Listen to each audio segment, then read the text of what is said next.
Meow. Meow. Hi, it's Penny Bowden here, crazy cat artist. Cute little kitten.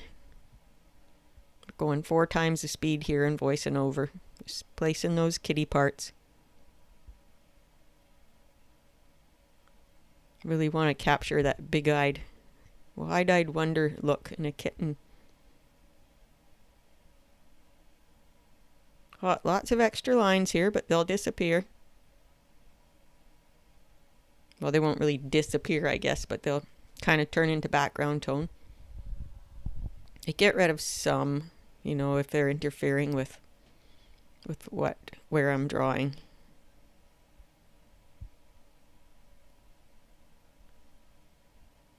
Just getting the general shape of everything.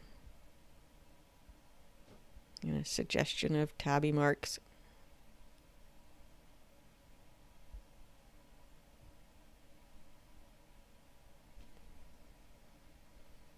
Gotta go really gentle on some lines, especially with kittens, because they're just kind of like balls of fluff. So you don't want a whole bunch of lines all over them. It's just that cute expression I want to aim for.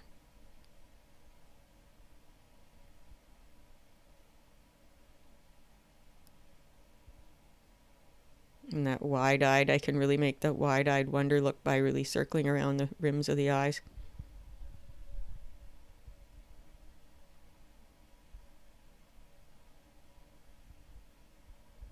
Darken up some of the lines that I think are important.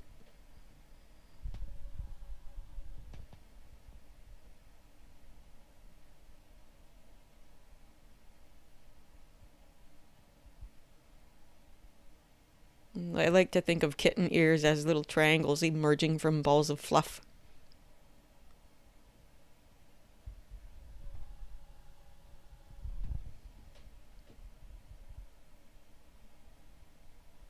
Some tone in and around everywhere. I love to hear from you, so please do drop me a comment about yourself or your cat or your cats, your many cats or your one cat, whatever. And tell me what you want to learn about cat drawing. If you are telling me what you want to learn about cat drawing, put video idea in capital letters right at the beginning so I'm more likely to see it. I love getting ideas from viewers. Yeah, that was a bit much there. Don't forget to, or don't be afraid to use your eraser and get in there with your eraser. It's just as good of a drawing tool as a pencil. In this case, I'm using a kneaded eraser, which I find the best for drawing, especially with graphite. It just lifts out so nicely. Thank you so much for watching today. We'll see you next time.